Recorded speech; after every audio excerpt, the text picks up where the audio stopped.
예, 감사합니다. 한 주간 잘 지냈습니까? 기도하겠습니다. 하나님 아버지 감사합니다. 시간 속에서 시공간을 초월하고 계시는 주님께서, 또한 시간 속에서 역사하시는 주님께서 만물을 다스리고 섭리하시고 보존하시고 인도하신 주님, 우리의 마음과 우리의 모든 생각과 뜻이 하나님의 주권에 예속되도록 도와주시고, 또 국가와 교회에 관한 이 내용을 잘 이해할 수 있도록 도와주시고, 우리의 심령이 무슨 일을 하든지 노동 속에서 하나님을 인식하고 먹고 자고 입는 이 생활, 모든 생활 속에서 주님과 함께 동행하는 우리의 삶이 될 수 있도록 역사해 주시옵소서. 이 한 시간도 주님께서, 성령께서 우리의 심령을 주관하여 주셨기를 바라옵고 예수님의 이름으로 기도합나이다. 아멘. 자,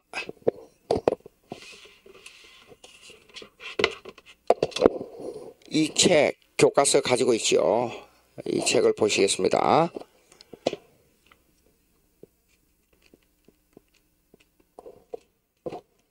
(58페이지입니다) 58페이지. 그 정치 형태의 다양성, 이 정치 형태의 다양성은 엄청나게 많지만은 여기서 간략하게 주요하게 사용되는 그런 내용들만 가지고 여기서 대강 이렇게 적어놨습니다. 이 칼빈을 중심으로 지금 생각합니다. 칼빈이 말한 내용과 지금 현재 오늘날의 내용하고는 좀 차이가 있어요. 그러나 칼빈이 말한 내용에 대한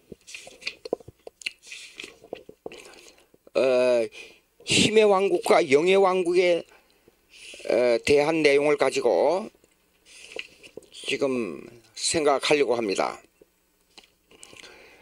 58페이지 중간에 보세요. 첫째로 정치 형태의 다양성 해가지고, 첫째로 군주 정치인대 왕이나 공작 등에 의해 오직 한 사람의 주도하에 국민을 다스리는 정치 형태를 말한다.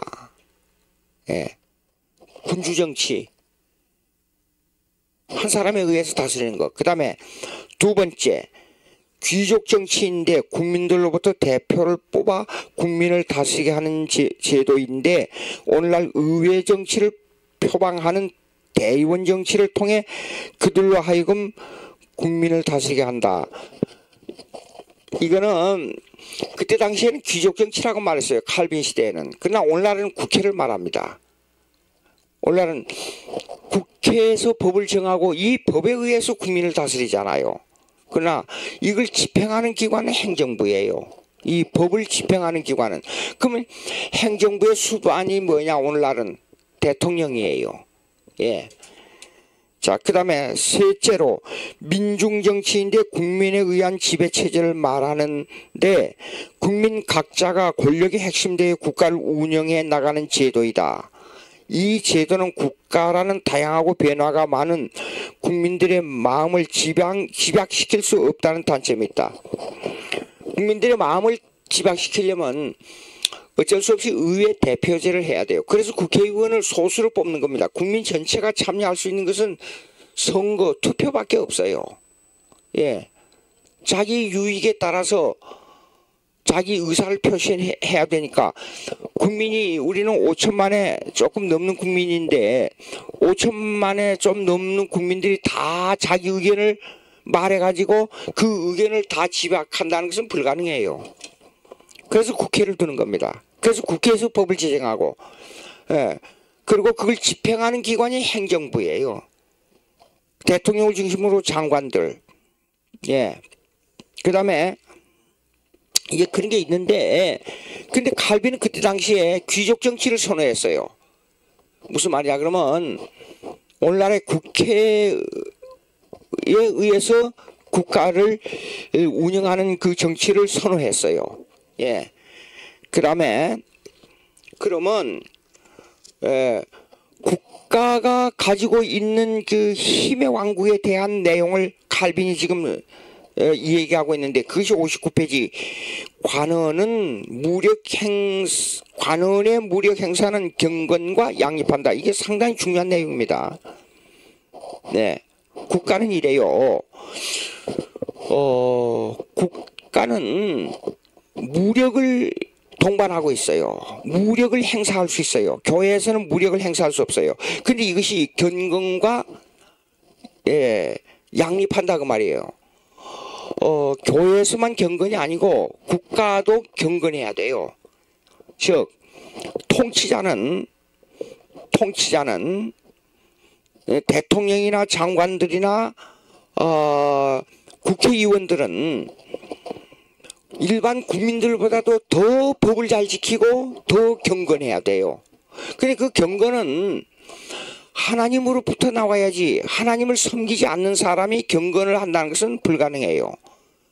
그렇기 때문에 여러분 보십시오. 대통령, 국가 관직들, 국가의 그 장관들, 그 다음에 고급 공무원들, 또 국회의원들, 이 사람들은 경건을 찾기 위해서 종교를 찾아 헤맵니다. 그런데 그 종교를 찾아 헤매는데 기독교인이 아니면 이 경건에 있어서 이 잘못된 그 경건으로 흐르기 쉬워요. 잘못된 경건으로 흐른다는 말은 뭐냐 그러면 느닷없이 불교나 유교나 마호메 교나 기타 동남아로 가게 되면 그 잡신 이슬람교, 또 저기 뭡니까, 또 그 힌두교, 이런 잡신교를 많이 섬겨요. 왜냐면 제가 가끔 목사이기 때문에 여러 사람을 만날 수 있지 않아요. 만나는데 그 고위직으로 올라가면 올라갈수록 그 마음의 허전함, 그 마음에 감당할 수 없는 부담감이 생겨요. 그럼 그 부담감을 메꾸기 위해서 종교를 찾을 수밖에 없어요. 근데 기독교인이 아닌 사람들은 이 종교에 대한 아주 연약한 취약점을 가지고 있어요. 기독교인들만이 인격적인 하나님을 섬길 수 있기 때문에 그 인격적인 하나님을 알지 못하는 그 일반 사람들은요, 그 마음의 허전한 그 취약점을 가지고 있어요. 그렇기 때문에 국가의 요직들은 반드시 기독교인이 돼야 된다는 것이 이게 중요한 내용입니다.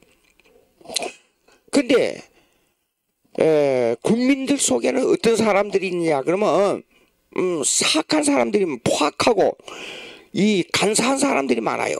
그러면 이 포악한 사람들을 다루기 위해서는 어쩔 수 없이 국가는 무력을 행사할 수밖에 없어요. 그래서 사람을 경건하게 만드는 데는 폭력을 수단으로 해서 그들을 제압해야 돼요. 예. 그래서 관원의 무력 행사는 경건과 양립한다. 읽습니다. 문제가 되는 것은 하나님께서 기독교인들에게 요구하는 율법은 사람을 죽이는 것을 금한다는 것이다. 이 말은 뭐냐면 십계명은 사람을 죽이는 것을 금하고 있어요. 그렇다면 국가를 질서 있게 통치하기 위해 흉악범을 처벌할 수 있는 일을 행할 수 없느냐 이다. 국가는 이럴 때 관원은 포악한 자를 사형에 처할 일을 행해야 하느냐 아니면 그럴 수 없느냐의 문제에 부딪히게 된다. 자, 여기에서 우리가 일방적으로 생각하면 사람을 죽이면 안 된다, 또 무조건 사람을 죽이면 된다, 이런 양립하는 이론을 가지고 하나로 집약할 수 없다는 겁니다. 그것을 조금 설명하겠어요. 구약의 그 율법에 의해서.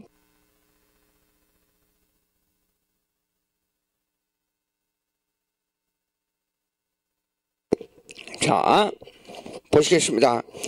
구약에 나타난 율법을 여러 가지로 이야기하는데 이렇습니다. 구약에는 율법에 자 시편 119편 한번 찾아보겠습니다. 시편 119편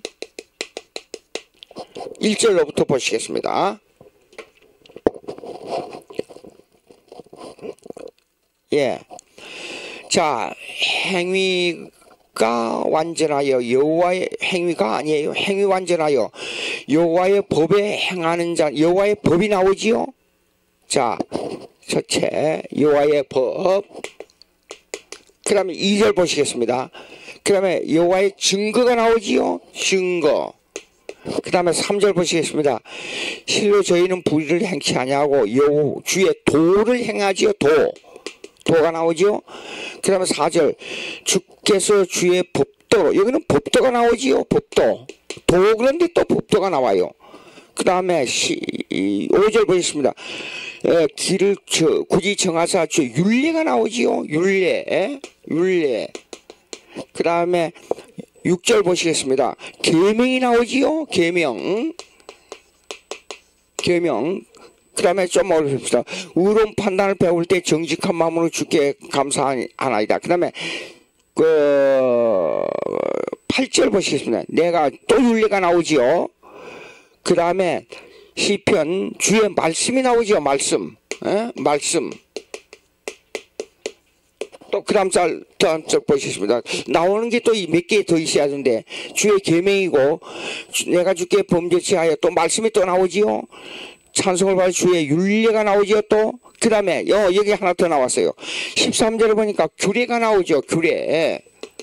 한두 개가 더 있는데 그 다음 재물 즐거함 같이 증거의 도가 나오는데 아까 도가 나왔으니까 내버려두고 그 다음 법도도 나왔고 그 다음에 율례가 16절에 율례 또 나왔고 그 다음에 말씀도 또 나왔고 법의 기이함 법이 나왔고 예 규례 나왔고 됐습니다. 그 정도까지.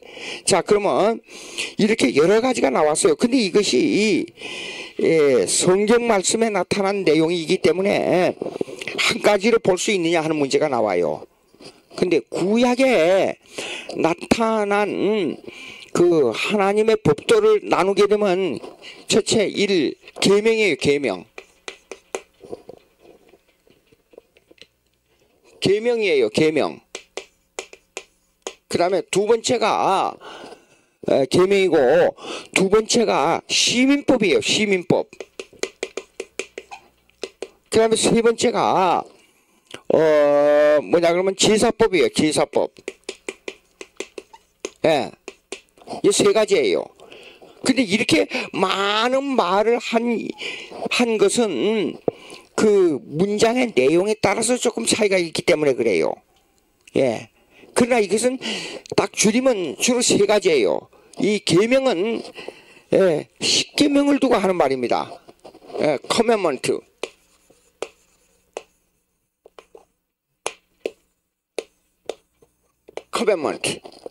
그 다음에 여기에 시민법은 대부분 보게 되면 근데 우리말 성경을 보니까 히브리 말에서 번역을 좀 혼돈해가지고 번역한 부분이 있더라고요. 그것이 첫째 그 다음에 시민법인데 요걸 보고 이제 규례라고 말하세요. 규례는 이래요. 스태튜스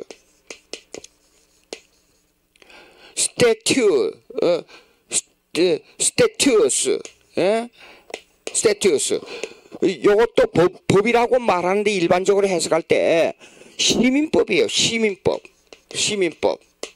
자 그러면 제사법은 뭐냐면 올디넨시스예요. 올디넨시스.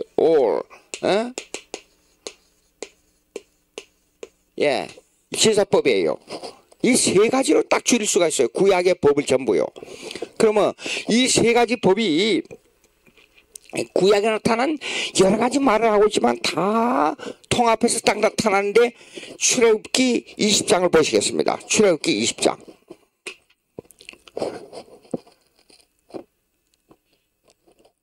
예, 출애굽기 20장. 하나님이 이 모든 말씀을 일러 가라사대 나는 너를 애굽 땅 종되었던 집에서 인도해낸 너희 하나님 여호와로다. 그리고 3절에 너는 나 외에는 다른 신을 내게 있게 말지어다. 십계명이 나온단 말이에요. 그러면 계명의 서론이 뭐냐 하는 문제가 나와요. 서론이 계명의 서론이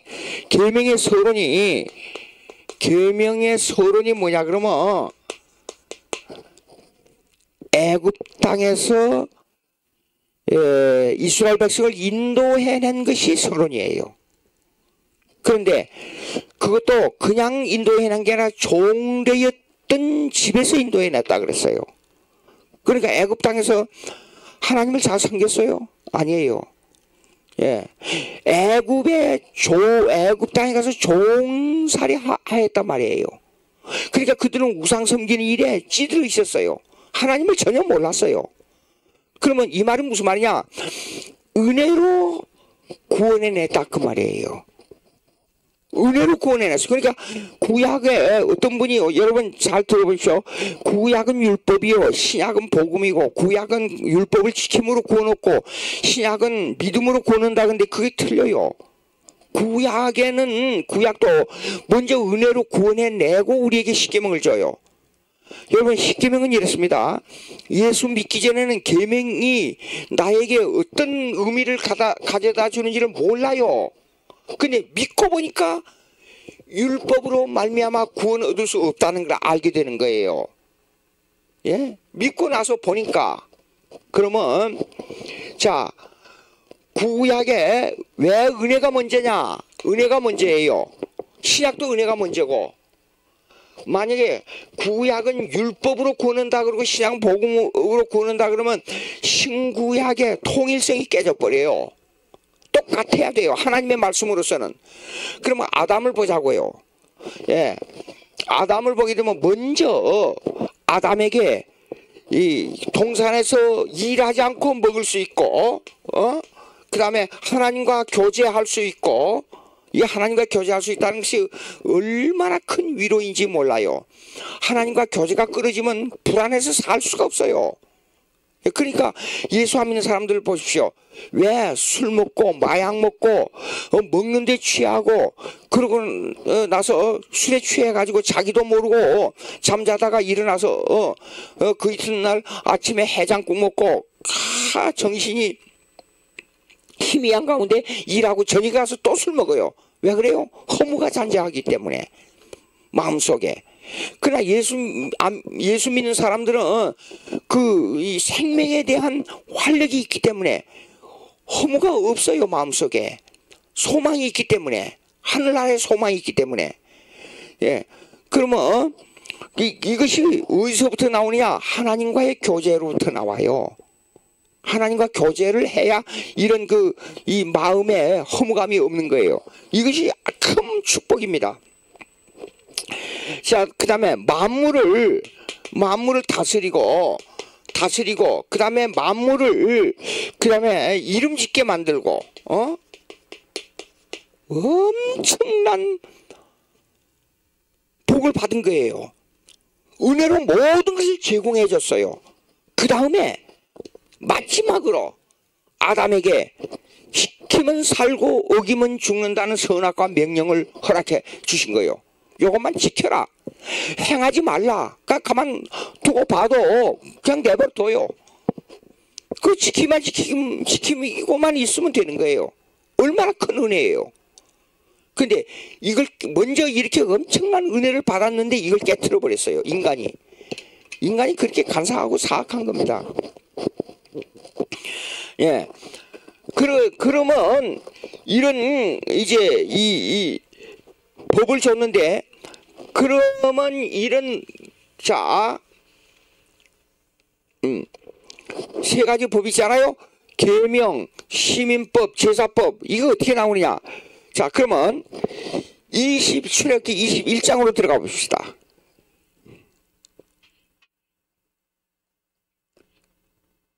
21장 보십시오. 자, 20장에는 십계명 받았지 않아요? 아까 저 1계명만 읽었지 않아요? 내 앞에 다른 신을 두지 말라고. 근데 십계명까지 쫙 나옵니다. 이 계명은 뭐냐 그러면, 이 계명은 지키면 살고 어기면 죽는다는 아담에게 명령한 선악과 명령을 구체화해서 모세를 통해서 이스라엘 백성에게 전달해 준 거예요. 그럼 십계명을 지킬 수 있어요? 못 지켜요. 인간은 아담의 범한 죄의 씨를 가지고 났기 때문에 전혀 불가능해요. 그런데 이제 보십시오. 이 내가 백성 앞에 세울 윤례는 이래 아니라, 근데 이 윤례라기보다도 규례라고 번역해야 되지 않을까 생각이 들어요. 왜냐하면 윤례는 아까 윤례는 제사법에 해당되는 올디넌시스예요. 자 보시오. 영어를 아시는 분, 올디네이션 그러면 안수하다는 거잖아요. 올덴 미니스터 그러면 안수받은 목사, 이런 의미를 가지고 있어요. 그러니까 이거는 제사법에 해당되는데 왜 율례라고 했는지 모르겠어요. 근데 이거는 시민법이에요. 보십시오. 자, 율례는 이래 아니라 2절 보시겠습니다. 내가 히브리 종을 사면 그가 6년, 일반법이에요. 종을 다루는 법이에요. 그 다음에 3절 보시겠습니다. 그가 단신으로 왔으면 단신으로, 그렇죠, 나갈 것이요. 그 다음에 4절 보시겠습니다. 상전이 그에게 아내를 주므로 그 아내가 자녀가 낳았으면, 그 자녀를 낳았으면이 아니에요. 그 아내와 그 자식들은 상전에 속할 것이요 그는 단신으로 나갈 것이다. 이 종의 법을 줬어요. 그 다음에 쭉 내려가서 12절 보시겠습니다. 21장 12절. 예. 사람을 쳐 죽인 자는 반드시 죽을 것이라 그랬죠.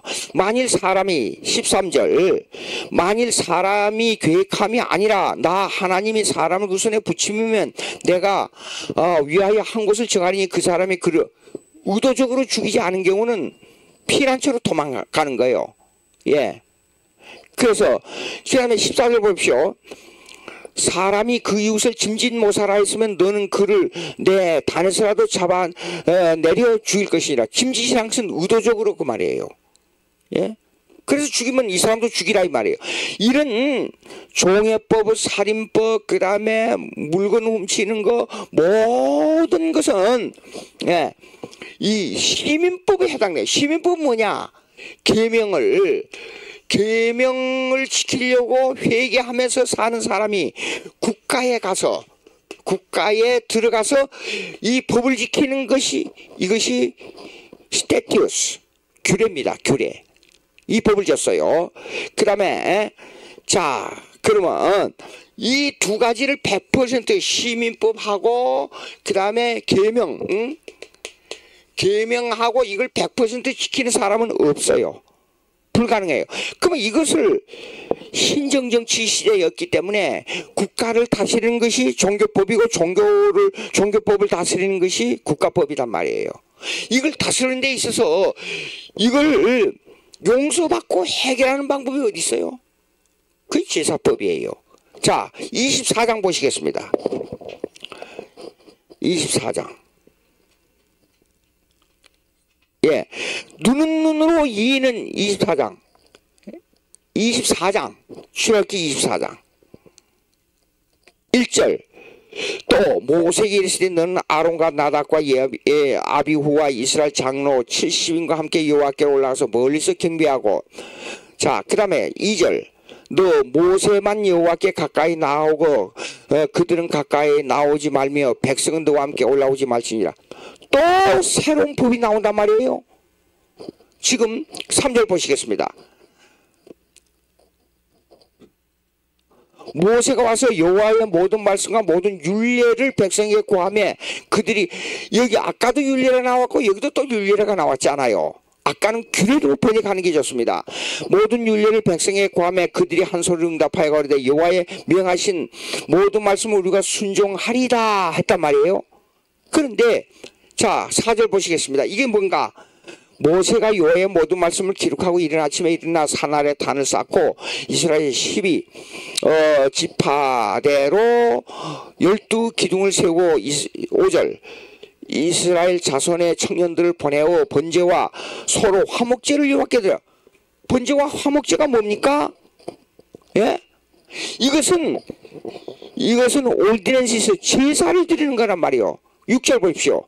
모세가 피를 취하여 반은 여호와 양푼에 담고 다는 뿌리고 쭉 나와서 언약서를 가져 7절 가져 백성의 낭독하여 들리며 그들이 여호와의 말씀을 우리가 준행하리다 또 그랬단 말이에요.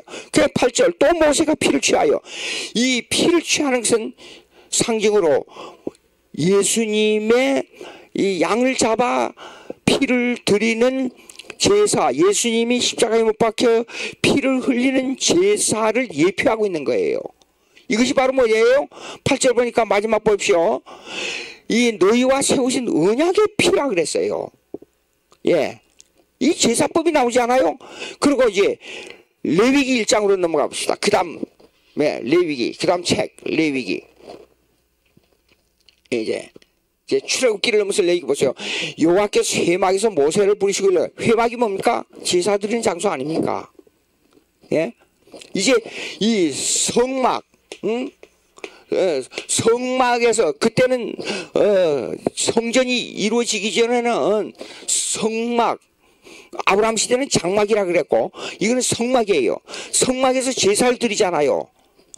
이 제사는 뭐냐 그러면 시민법과 그 다음에 계명을 지키지 못한 사람들의 죄를 해결하는 법이 제사법이에요.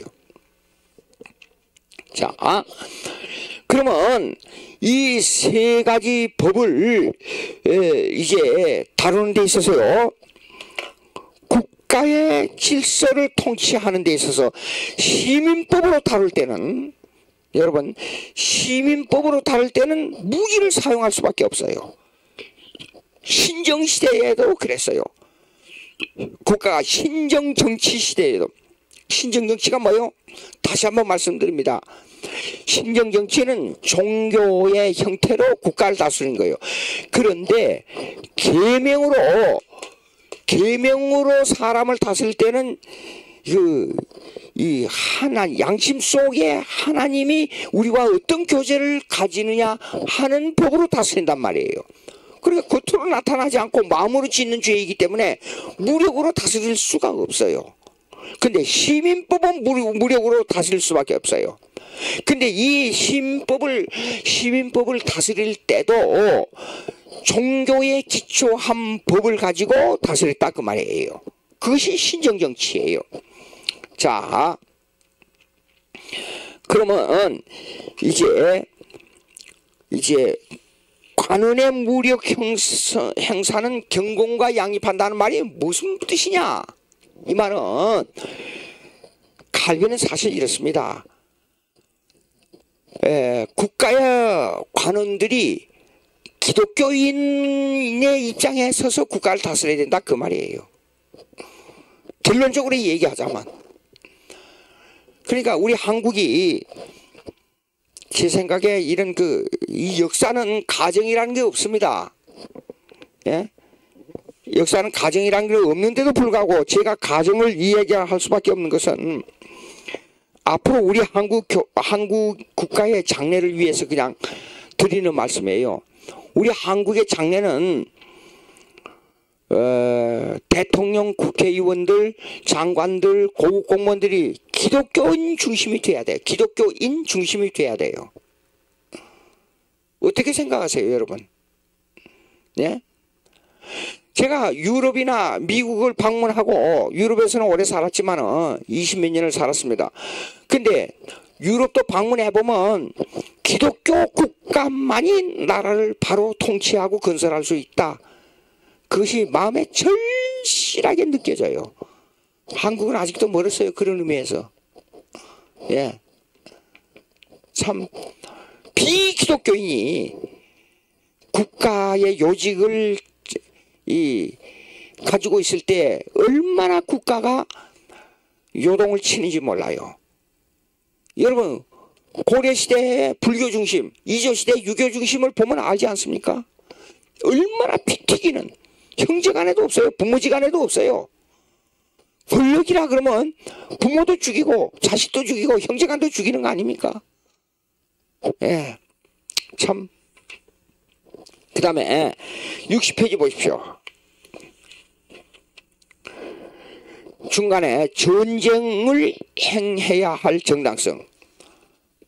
이단 교리를 주장하는 사람들 중에 총기, 집총 거부하는 이단들이 있죠. 교단이라기보다도 이단들이 있죠.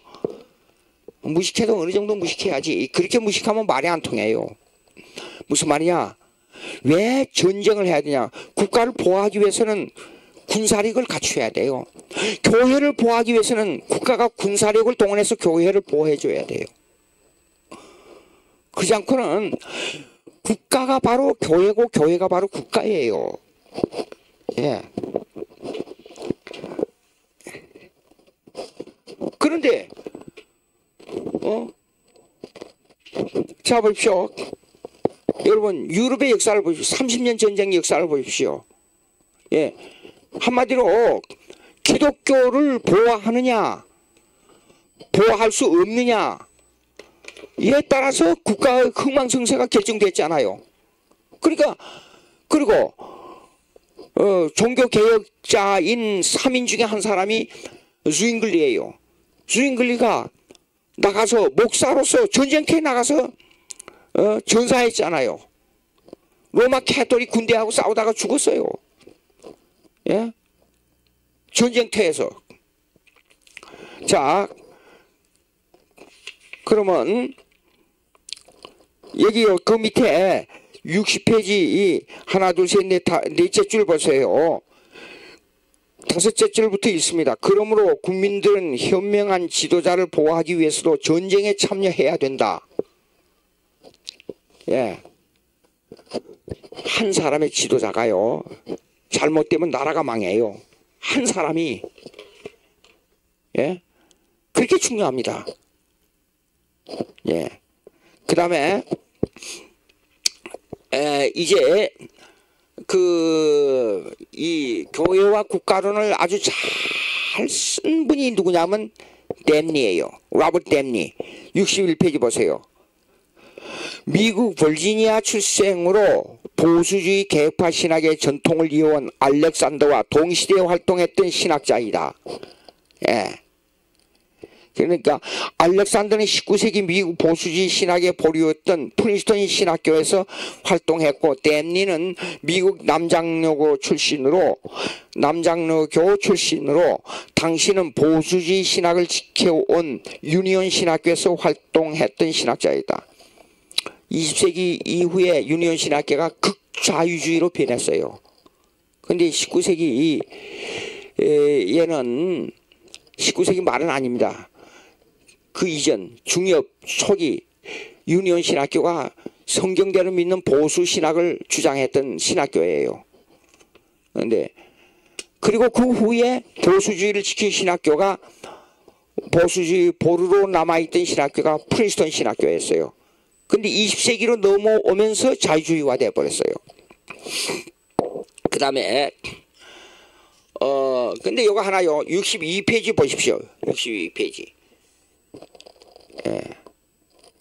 62페이지 중간에 국가론에 있어서는 시민의 중간 패러그래프입니다. 국가론에 있어서는 시민의 윤리관을 어떻게 정립하느냐의 주제를 통해 사회계약서를 분석하고 비평하였다. 여기 보십시오. 간단히 쉽게 제가 여기 그 질문 나오는 중에 어떤 분이 어렵다 그래서 상당히 신경이 쓰여요. 이 아무리 좋은 강의라 그래도 이해를 못하면 소용이 없는 거예요. 이걸 어떻게 잘 이해될 수 있도록 설명할까 하고 참 고민을 많이 했는데 사회계약서를 설명하려면 복잡합니다. 신경이 쓰여요. 그 뒤에 철학이 들어있기 때문에. 자 봅시다. 사회계약서를 얘기하자면 간단히 말하면 이겁니다.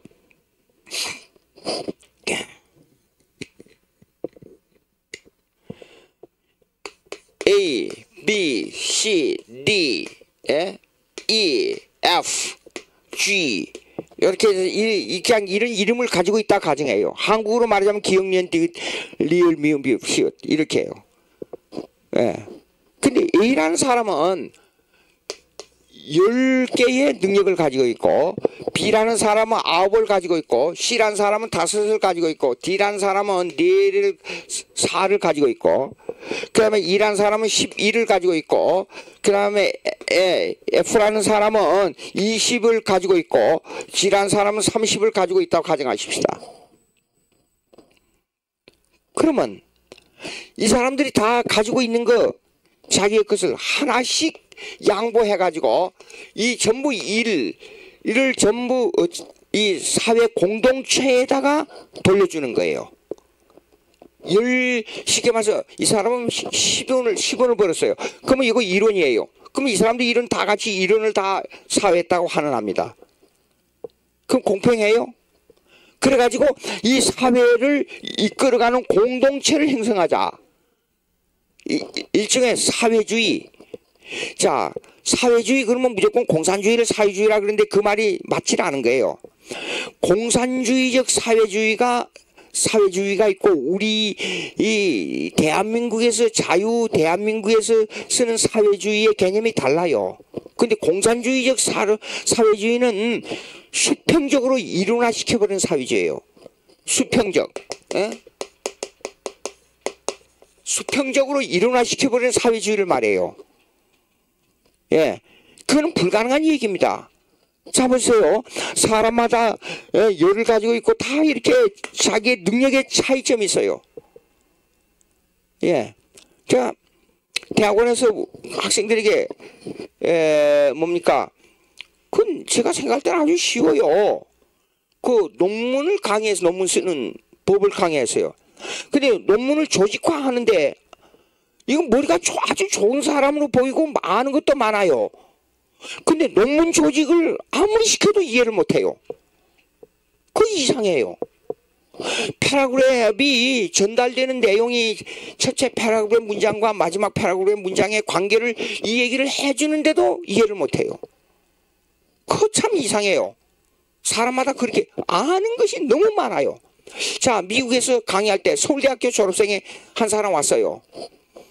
근데 표제를 주면서 그 논문 제목을 전부 나눠주면서 이걸 15페이지씩 소논문을 써가지고 오라 그랬어요. 그런데 서울대학교 졸업생이요. 논문이라고 보기에는 너무나도 허술하게 써가지고 왔어요. 한 20페이지를 넘어 써가지고 왔어요. 그래서 이상하다. 이거 이렇게 쓰면 안 됩니다. 그러니까 화를 내는 거예요. 왜 화를 내느냐? 보니까 자기가 서울대학 졸업했어요. 아는 것도 많아요. 말하는 것 보면요 대단한 이 지식을 가지고 있어요. 근데 소논문 쓰는데 서론 본론 결론이 맞질 않아요. 예, 그리고 주제를 갖다가 끌어와서 문장을 써놨는데 문장의 뜻이 뭔지를 모르겠어요. 그러니까 한국식으로 시험 볼 때는 이거 100점 맞을 수 있는 사람이에요. OX 문제는 100점 맞을 수 있고, 그 다음에 단답형으로 이거는 뭡니까? 대답하시고 대답하는 것은 이거는 100점 맞을 수 있는 사람이에요. 근데 논제를 쓰는 데는 안 돼요. 보니까 제가 느끼는 게 뭔 줄 알아요? 사람마다 머리를 쓰는데 어느 부분에서는 특별한 머리를 가지고 있는데 어느 부분에서는 이해가 안 되는 부분이 있더라 그 말이에요. 예, 아주 많은 경험을 해요. 자, 그러면 여러분 보세요. 이것이 이렇게 이걸 보고 이렇게 해서 한 가지씩 양보해가지고 이 사회를 잘 발전해 나간다는 이것이 사회계약설이에요. 간단히 설명하자면. 그러면 보십시다. 하나씩 하는 거는 하나씩 공헌하는 것은 이거 불평등합니다.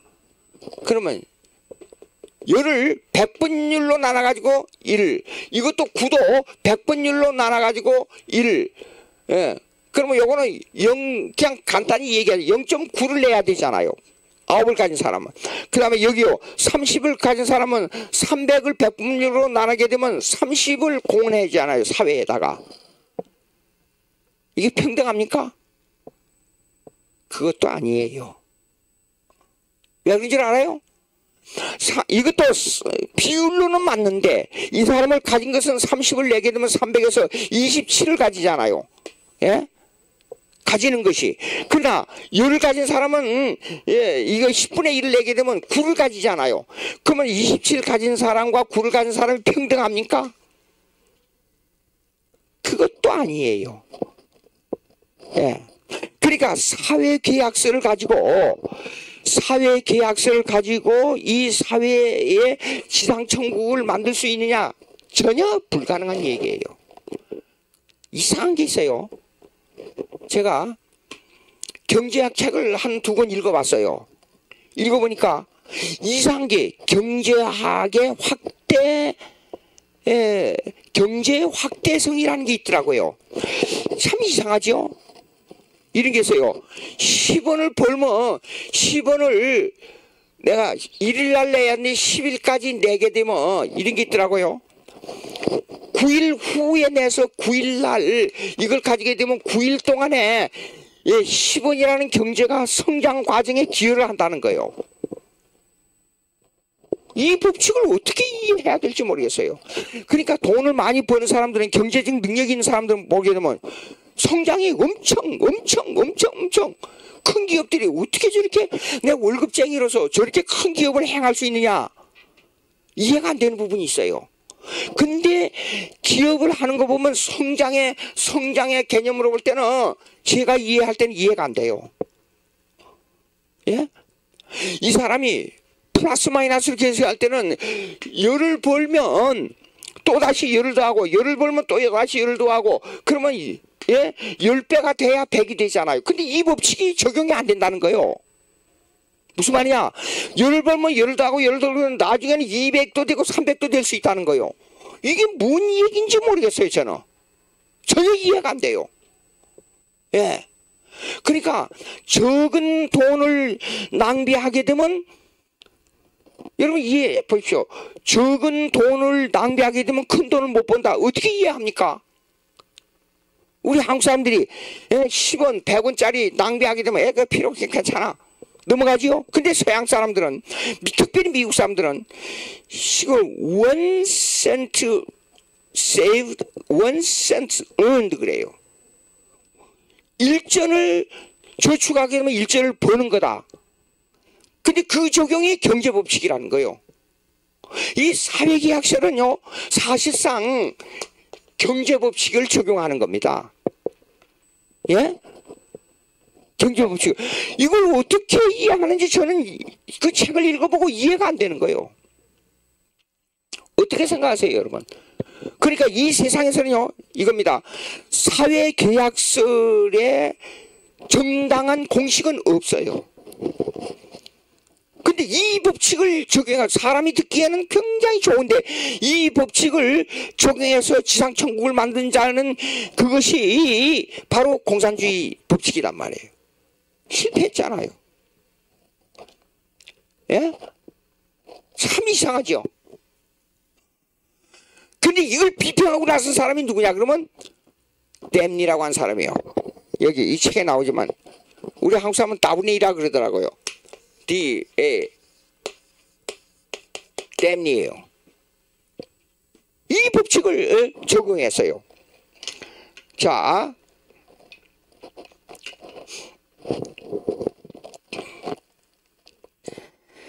(63페이지) 한번 보세요. 둘째 파라그래프 63페이지. 이거요, 그 사람이 이 댐니가 이걸 분석하고 비평한 내용이니까 한번 읽어보십시다. 그러나 댐니는 이런 사회계약설에 국가관을 개혁파 신학의 입장에 서서 비판을 가하고 나왔다. 국가는 가정의 도덕, 사회 윤리, 그리고 국민의 통치에 대하여 정부는 각 기관을 조직하고 인사를 지명하게 된다. 이때 시민은 필연적으로 권리와 의무를 직면하게 된다. 이럴 때 따라오는 그들의 질문은 관원에게 복종해야 할 도덕적 의무의 기반이 어디에 있는가이다. 왜 복종해야 되느냐 하는 겁니다. 즉, 이 질문은 사회계약설과 어떤 관계가 있느냐 이게요. 왜 복종해야 되느냐. 근데 거기에 대한 복종해야 할 의미가 계약설과 어떤 연결고리가 있느냐 이겁니다. 지배를 받는 사람들이 사회계약설에 따라 동일한 마음으로 국가의 지시에 따라 순응할 수 있느냐의 문제가 대두된다. 계약을 맺어가지고 하나씩 양보해야 되지 않아요, 국가에다가. 그럼 어떤 사람은 양보를 할 수도 있고 안 할 수도 있고 그렇게 말할 수 있고, 어떤 사람은 양보할 수 없다고 말할 수 있고, 어떤 사람들은 반드시 해야 된다고 말할 수 있다면 어디에 더 기준 둬야 돼요? 예. 자, 계속 있습니다. 그러나 이러한 이념이 관념적으로 인식될지라도 현실에서 해결하기 어려운 문제를 접할 때 모든 국민들 각자가 같은 마음으로 국가에 대한 절대 신뢰를 하지 않고 있다는 데 문제가 있다고 말이에요. 네? 자, 여러분 보십시다. 제가 옛날에 이런 걸 학교에서 무슨 이제 장자를 하나 맡아가지고 반 회장이랄까 이제 뭘 해가지고 각자 나눠줘요. 나눠지는데 이 나눠주는 물건들이 다 똑같지 않고 어떤 데는 크고 어떤 데는 작고 어떤 데는 더 큰 놈이 있고 더 작은 놈이 있고 그렇더라고요. 그 나눠줬어요, 그 하나씩. 근데 어떤 사람이 봐, 나는 왜 작은 걸 주느냐 이게요. 그러니까 선생님이 뭐라고 그런 줄 알아요?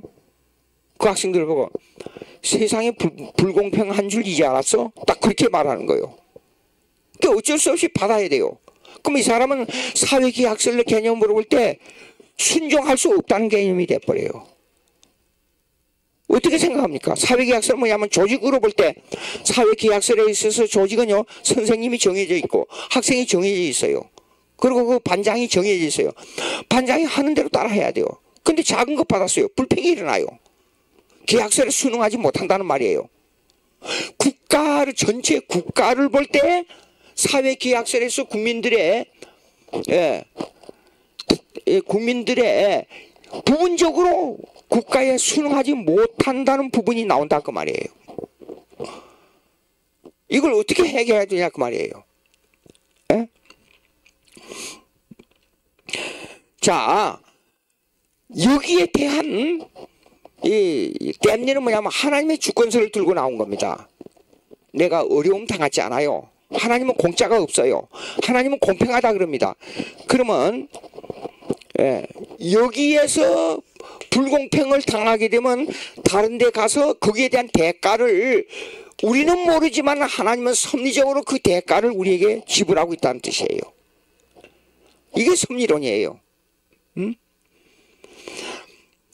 자, 사람마다 이렇게 생각할 수 있죠. 돈도 잘 벌고 머리도 좋고 똑똑하고 다른 데 올라가서 항상 장자리에 올라가고 그것이 인생의 성공 그런 개념으로 생각할 수 있어요.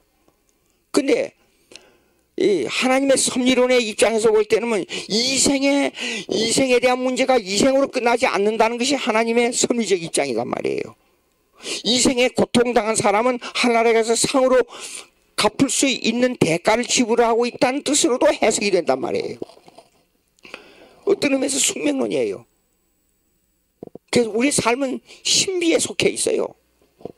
예, 이렇게 사회계약서를 비평하고 나왔습니다.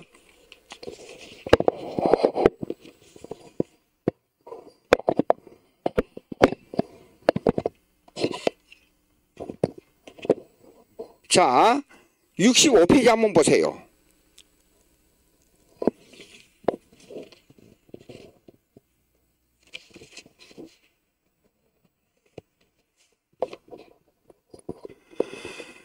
(64페이지부터) 읽읍시다. 마지막 패러그래 보세요. 여기서 댐니는 사회계약설의 문제점을 문제점 5가지를 지적하고 나왔다 그랬잖아요. 첫째, 요점만 딱 찍어내 보자고요. 첫째, 인간이 실제적으로 일어날 사건에 기초를 두지 않는 법적 근거를 제시할 경우 그 정부는 가설에 기초한 법을 집행할 뿐이다. 사회계약설은 가설이에요. 실제로 해보면 사회계약설대로 되는 게 안 돼요. 예, 문제가 많아요. 그래서 이 문제를 해결하는 방법을 인간 세계는 찾을 수가 없어요. 왜 그런가 하니 인간의 생각은 하루에도 12번도 더 변해요. 개인으로도. 근데 이 사람들이 수십 명, 수백 명, 수천 명, 우리 한국에 5,200만이라는 숫자는 다 생각이 다 자기 생각을 가지고 있어요. 그 일관된 사회계약서를 가지고 그것을 집행이 가능한 이 논설이냐 이게요. 불가능해요. 아니 여러분 보세요. 집안에서도 형제간들끼리 얼마나 싸워요. 부모 자식 시간에도 사이가 맞지 않아서 뭡니까 심지어는 재산 가지고 부모하고 자식하고 재판하지 않아요. 예? 사회계약설이 적용됩니까? 적용 안 되잖아요. 예. 약속을 맺었던 것이 무슨 약속이 필요해요? 그것도 법에 가서 재판을 받지 않아요. 재판하고 나서 재판해서 지는 사람은 반드시 불평하도록 되어 있어요. 자, 그 다음에 두 번째, 사회계약설의 이론은 65페이지입니다. 전혀 무신론적이며 비기독교적이다. 그렇죠. 내가 모자란 거에 대한 것을 가지고 마음에 맞지 않는 모자람이 올 때도 그 오는 것에 대한 하나님의 뜻으로 안 받아들여요. 비기독교인들은. 그 다음에 3번 보세요. 사회계약서는 실제적으로 인간이 범한 원죄의 문제와 도덕 율법의 행위 언약을 폐기시키는 의도를 품고 있다. 예. 즉 사회계약설에 기초를 둔 정부는 옳고 그름을 하나님의 입장에서 구분하는 데 객관적 기준을 정하지 못한다. 그렇게 세상법은 그냥 쉽게 얘기하자고요. 세상법은 오늘 있다가 내일도 변하고 내일 있다가 또 변하고, 그러니까 국회가 열릴 때마다 법 제정 때문에 계속 논쟁하잖아요. 예. 그 다음에 4번, 사회계약설은 사건의 실체에 기초하지 않고 가설에 기초하고 있다. 왜냐하면 실제는 이래요. 지금 오늘 먹고 입고 자고 하는 것이 실제적 문제예요. 근데 가설은 서로 하나를 양보하게 되면 전체가 어떻게 된다는, 그거는 뜬구름 잡는 얘기예요. 전혀 구체적인 문제가 아니에요. 예. 지금 배가 고파서 밥을 사 먹어야 돼요. 그럼 밥 그냥 먹어. 농사지 가지고 밥 잘 해 먹어. 그런 얘기랑 똑같아요. 농사 지려면 아침에 아니야. 봄에 씨를 뿌려야 되고 여름에 갖고 와야 되고 가을에 걷어들여야 된단 말이에요. 근데 지금 배가 고픈데 그가 농사 짓는 씨 뿌리는 얘기하고 있어요. 예. 5번째 보세요. 어떤 불평과 불합리한 결과는 사회계약설이 이론에 논리적으로 합당하게 지속되어야 된다. 그렇기 때문에 올바른 사람들이 자신들의 손해를 무릅쓰고 정해진 법대로 맹세하며 그들의 서약에 불변한 입장을 취해야 한다. 자 보세요. 법을 적용할 때 그 법이 나에게는 다른 사람에게는 10사람에게는 옳게 적용돼. 근데 나에게만 불리하게 적용돼요. 자, 불리하게 적용되는 게 뭡니까? 세금을 정해놨어요. 쉽게 얘기하자고요. 세금을 정해놨어요. 근데 어떤 사람은 일해가지고 세금을 낼 돈이 충분히 남아요. 근데 어떤 사람은 일해가지고 사고가 났어요. 근데 사고로 말미암아 돈을 다 쓰고 나니까 하나도 없어요. 근데 번 걸 가지고 세금 내라 그러면 세금 낼 수 있어요? 이런 현실적인 문제를 어떻게 처리하느냐 문제가 나와요. 예. 자, 그 다음에 이제 67페이지 보시겠습니다. 카이퍼. 에브람 카이퍼. 카이퍼는 국무총리였고, 그 다음에 목사로서 목회를 했고, 그 다음에 신학자로서 활동을 했던 사람이에요. 한 사람이 삼직을 수행한 사람이에요. 근데 기독교인의 정치에 대해서 아주 탁월한 논설을 많이 했었습니다. 우리 한국에서 이원론주의자들은 이렇습니다. 교회와 국가에 대한 연관성을 무시하고 교회 따로 정치 따로 이렇게 생각합니다. 그런데 성경을 보면 카이퍼가 주장한 내용입니다. 성경을 보면 모든 인간 세계는 정치가 게재되어 있습니다. 정치가 관계되어 있습니다. 교회도 정치가 관계되어 있어요. 교회 보면 목사 제도가 있고 장로 제도가 있고 집사 제도가 있잖아요. 예, 그것이 정치의 제도예요. 그게 국가에도 대통령이 있고 국회가 있고 장관이 있고 국가의 정치의 제도예요. 근데 이것은 성경적으로 볼 때 에브라함 카이퍼가 말한 것은요, 서로 연관성을 가지고 있다는 겁니다. 예, 그 연관성은 뭐냐 그러면 정부도 하나님께서 세운 것이고 교회 제도도 하나님께서 세운 것이에요.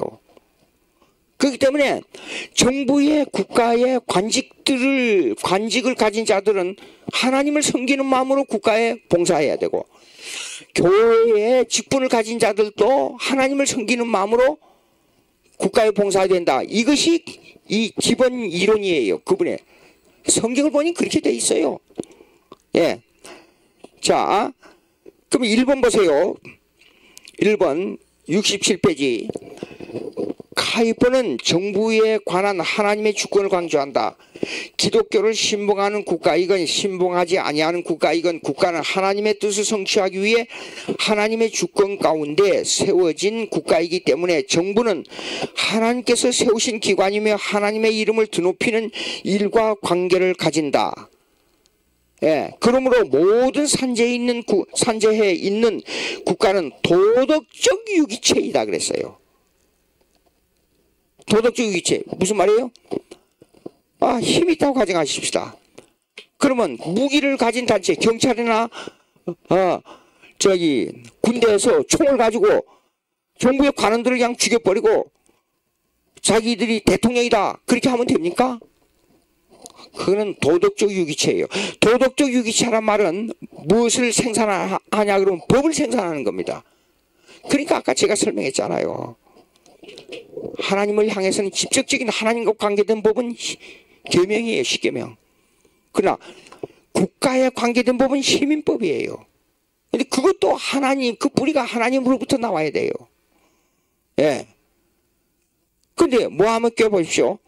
종교를 이용한 국가관이에요. 아프리카나 미신 종교 섬기는데 그 미신 종교의 관념이 국가의 법으로 돼 있어요. 예. 그러니까 이런 문제를 가지고 있는데 그 법의 뿌리를 캐보면 전부 도덕이에요. 그러니까 법이 잘못된 것은 국가의 도덕이 잘못됐다는 말이고, 도덕이 잘못된다는 것은 올라가면 종교가 잘못됐다 그 말이에요. 그러니까 제가 다시 말합니다. 한국 헌법에 홍익인간의 개념을 깨버려야 돼요. 싹 지워버리고 우리는 하나님을 잘 섬기는 나라로서의 법을 어떻게 이렇게 해야 돼요. 즉 주 여호와 하나님을 섬기는, 그렇게 나와야 돼요. 예? 그런 문장은 미국이나 특별히 칼비 종교 개혁을 했던 제네바 스위스에 가서 그 법을 따오는 것이 좋아요. 미국의 종교의 자유, 헌법 전문에 종교의 자유란 말이 꼭 나와요. 근데 그 종교의 자유는 freedom of religion, 이 종교의 자유라는 개념은 어떤 개념인지 제가 설명했습니다. 마음대로 믿어도 되고 마음대로 안 믿어도 된다 그런 개념이 아니고, 우리는 로마 캐톨릭이나 다른 종교로부터 억압받지 않고 하나님을 마음대로 자유롭게 섬길 수 있는 그런 자유를 말하는 종교의 자유예요.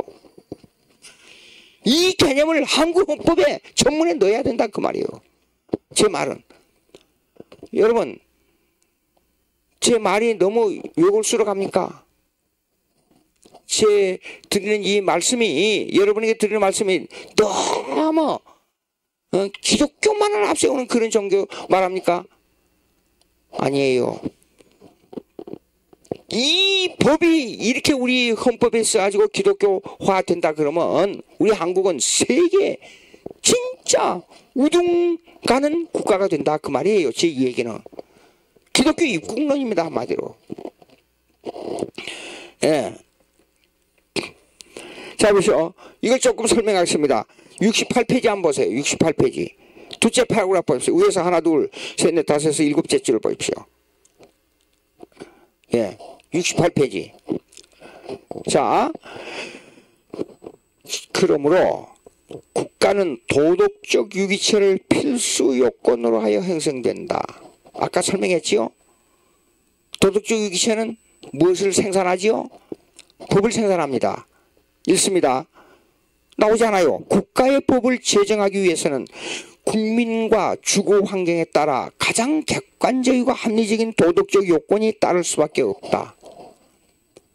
이게 왜 환경이 나옵니까? 주거 환경이 나옵니까? 쉽게 말해서 이래요. 오늘 가야 되는데 길거리에 그냥 쓰레기가 막 쌓여 있어요. 그걸 치워야 되잖아요. 위생이 나빠지면 병 걸리잖아요.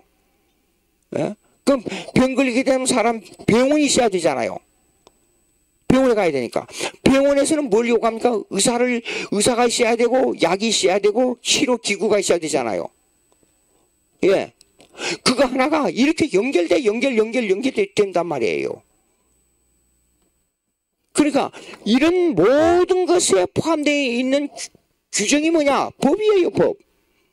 예? 그 법은 어디서 나오죠? 도덕, 윤리, 도덕에서 나와요. 예? 그 윤리, 도덕은 뭐냐? 종교로부터 나온단 말이에요.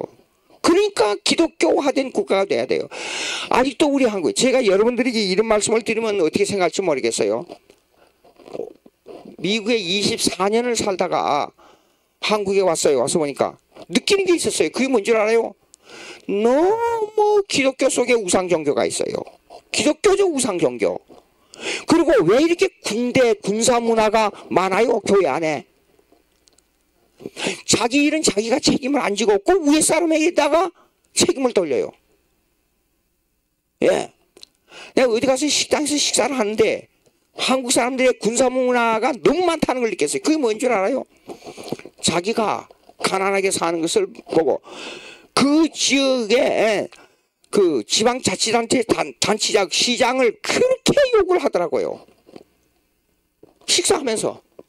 그리고 대통령을 그렇게 욕을 해요. 자기가 가난하게 사는데. 이게 군사문화예요. 미국에는 자기가 가난하게 사는 거 가지고 대통령 욕 안 해요. 지역의 시장 욕 안 해요. 예.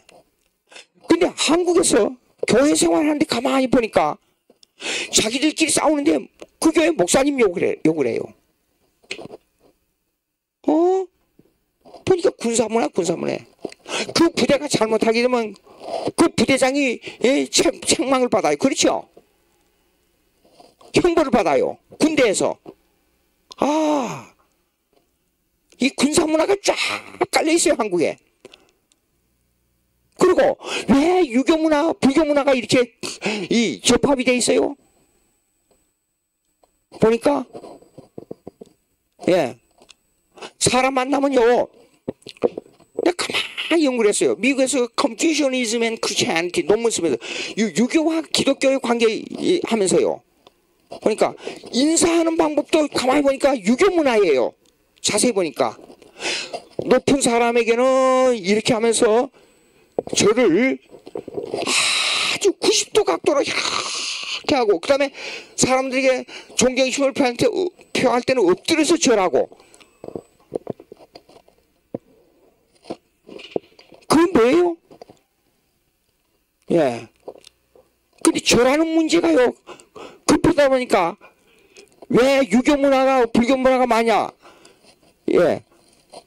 그 기독교인들도 시체 앞에 가서 절해요. 장례식 할 때. 그거 왜 그런지 모르겠어요. 예, 그걸 보고. 그리고 거기서 또 기도해요, 기도해. 기독교 문화를 형성해야 되는데, 유교 문화, 불교 문화를 그대로 집행하고, 실시하고 있어요. 예, 장례식 할 때, 그, 초상화 있지 않아요? 그 초상화라기보다 사진 있지 않아요? 그거 가서 고개 숙이고 막 기도를 뭐라 해요. 무슨 말 하는지는 모르겠지만은. 예. 그리고 거기 가서도 이렇게 고개 숙이고 절하고. 예. 미국에서도 우리 한국 사람들만 그러더라고요.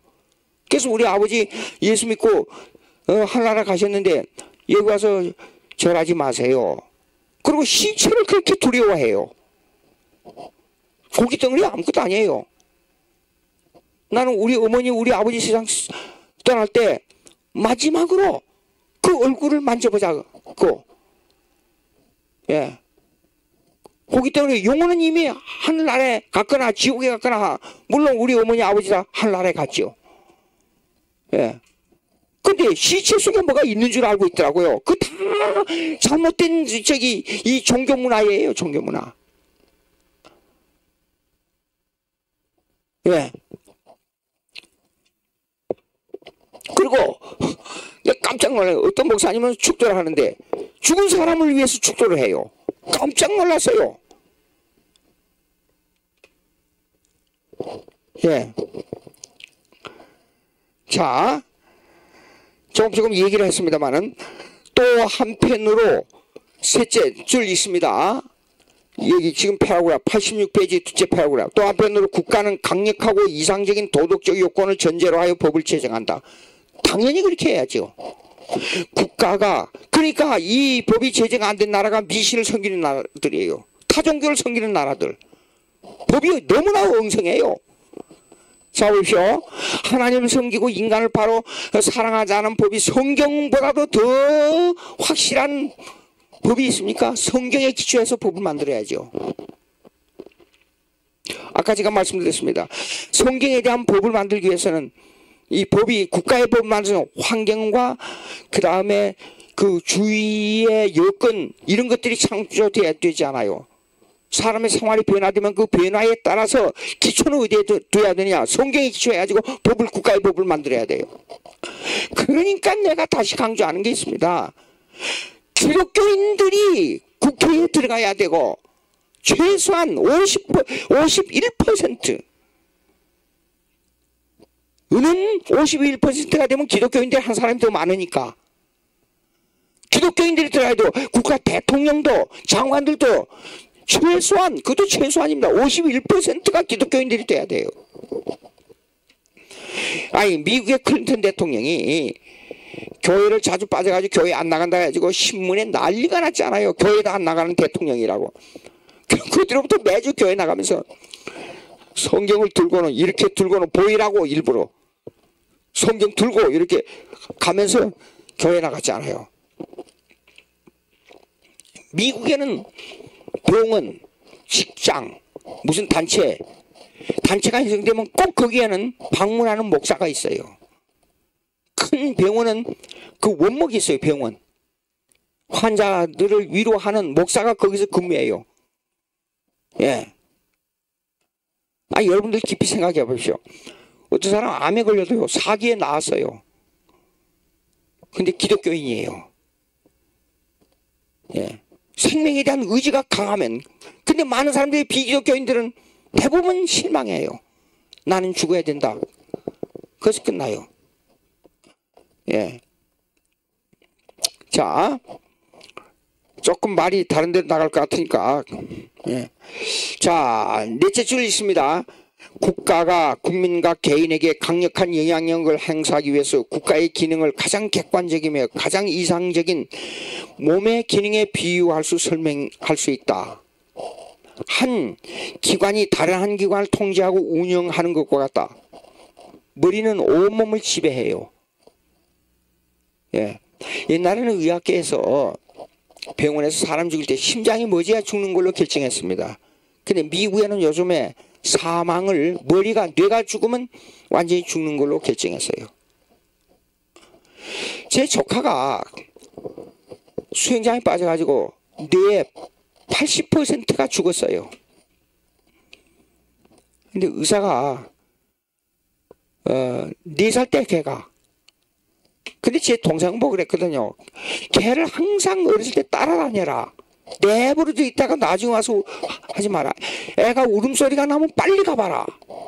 그리고 단 5분이라도 주위에 없으면 빨리 가봐라. 그런데 다른 일을 하다가 한 30분 내버려뒀어요. 근데 수영장에 빠진 거예요.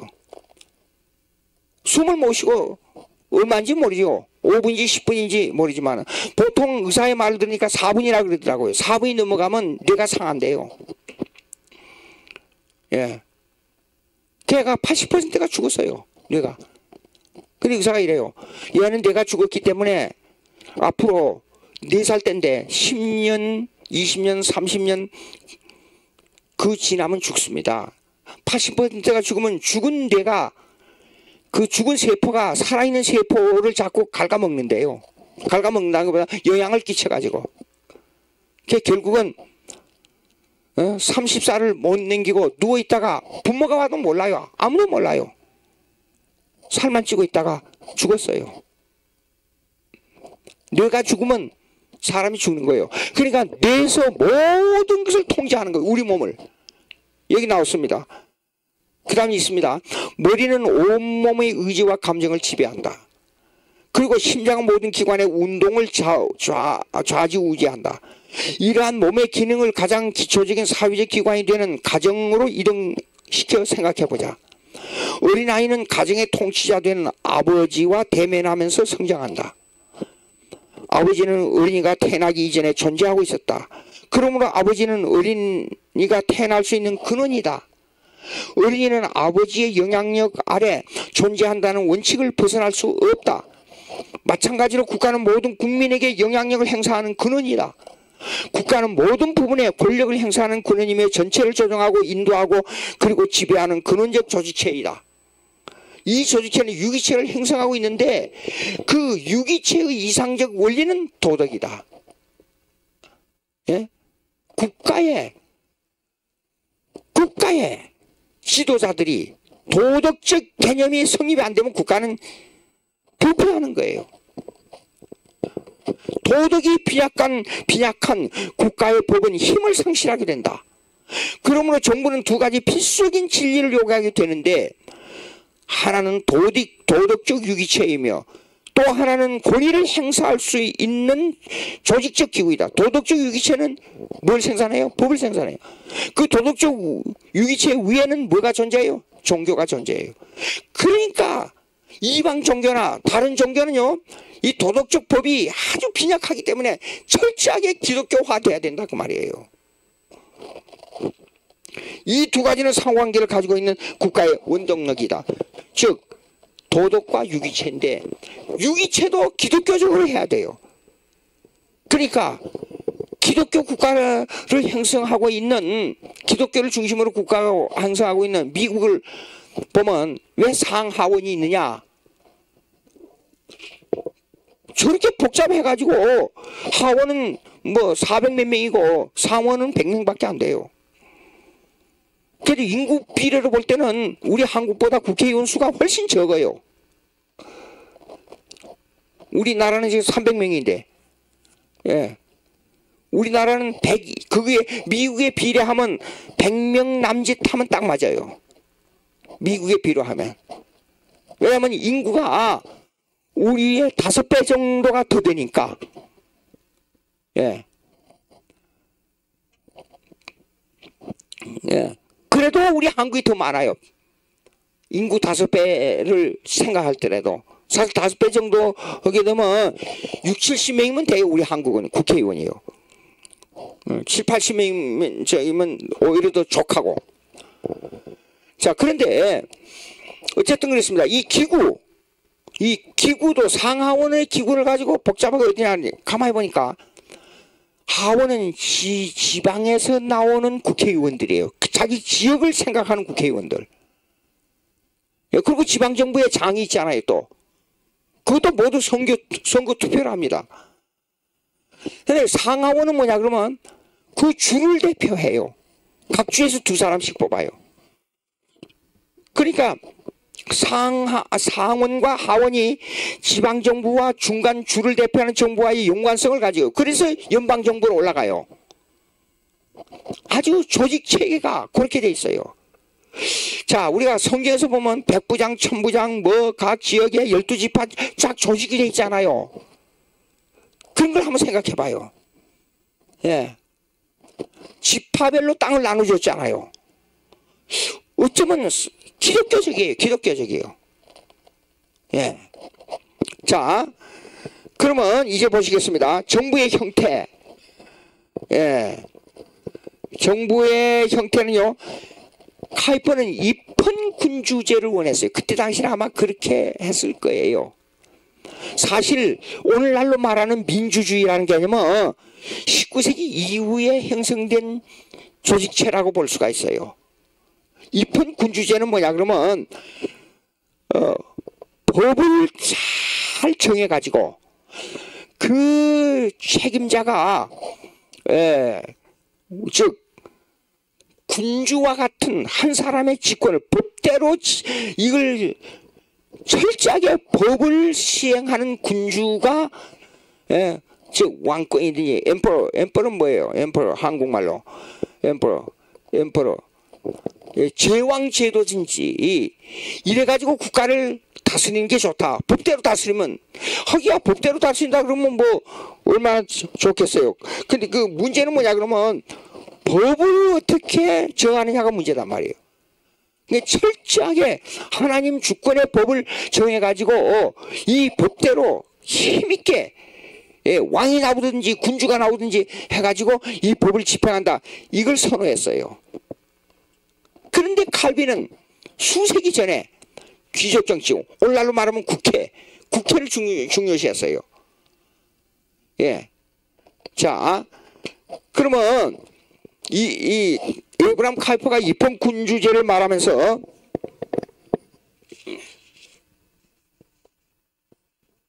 70페이지 한번 보세요. 70페이지. 중간 패러그래프. 70페이지. 19세기 말 당시 카이퍼는 국왕으로 호칭되는 제도보다는 헌법적으로 더 나은 보증을 동반하는 제도를 발견하려고 했다.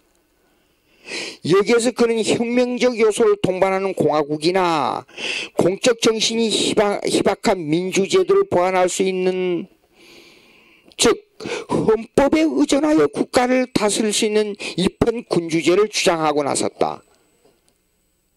제가 방금 아까 설명한 거 이해가 되지요? 무슨 말이냐면 법을 철저하게 잘 정해가지고 이 법대로 다스리는 힘없는 군주를 세워서 국가를 다스리는 게 좋겠다 이런 생각을 했단 말이에요.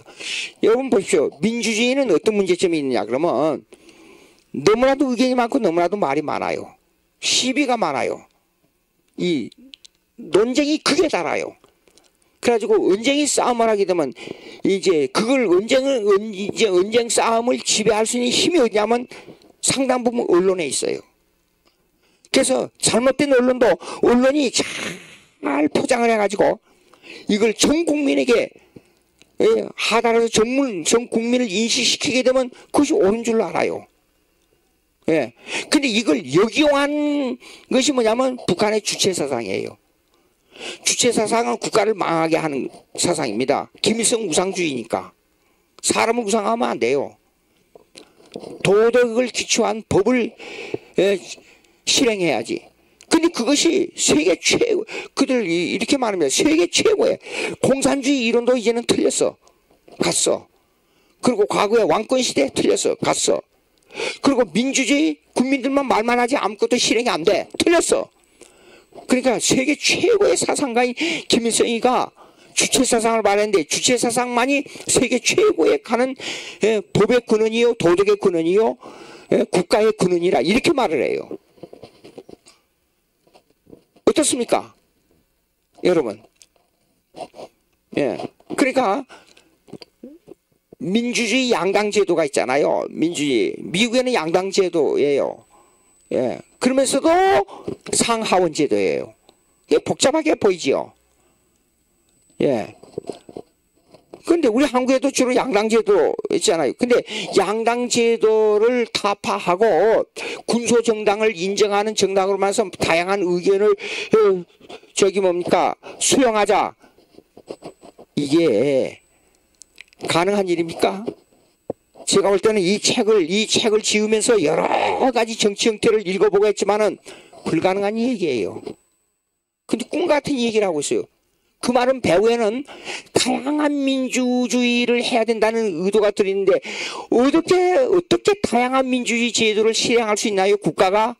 그거는 아주 간접적으로 사회계약서를 들고 나오는데 사회계약서는 사실상 공산주의를 낳은 겁니다. 보십시오. 극과 극은 통하는 거예요. 그래서 민주주의 제도라는 개념을 가지고 절대화하면 안 됩니다. 예? 여러분 어떻게 생각하세요? 자, 그 다음에 읽어보십시오. 여기에서 그는 혁명적 요소를 동반하는 공화국이나 공적 정신이 희박한 민주주의 제도를 보완할 수 있는, 즉 헌법에 의존하여 국가를 다스릴 수 있는 입헌군주제를 주장하고 나섰다. 그러니까 이렇게 다양한 얘기를 하는 민주주의의 문제점을 발견한 거예요. 그래서 법을 정해놓고 가장 객관적인, 그래도 객관적인 100사람을 다 1000사람을 우리 5200만을 다 만족시킬 수 있는 법이 없지만은 그래도 객관적인 법을 만들어서 그 법을 철저하게 시행할 수 있는 입헌군주제를 선언하고 나온 거예요. 근데 그 법의 근원을 칼빈은 어디다 뒀냐 그러면 귀족정치, 국회에다가 뒀어요. 오늘날로 말하면 국회예요. 이는 오늘날 즉 20세기 이후 입헌 민주제가 보편화되어 있는 제도와는 차이가 있다. 예. 입헌 민주제예요. 오늘날은 지금요. 근데 입헌 군주제는 한 사람, 이 힘 있는 사람에서 법을 강렬하게 집행할 수 있는 제도를 말하고, 입헌민주제는 다양한 사람들이 모여서 다양한 법제도를 만들어가지고 법에 의해서 그 다양한 법을 집행할 수 있는 제도를 말하는데, 민주주의의 단점이 뭐냐 그러면 이 다양한 의견을 한 곳으로 수렴하기가 힘들다 그 말이에요. 예? 근데 미국에 가보면 그 많은 사람들도 보면 아하, 쉽게 말해서 이래요. 입헌민주제하고 입헌군주제하고 이 절충이 돼 있어요. 미국의 정치제도로 보게 되면 아, 이런 게 있었구나 하는 것이에요.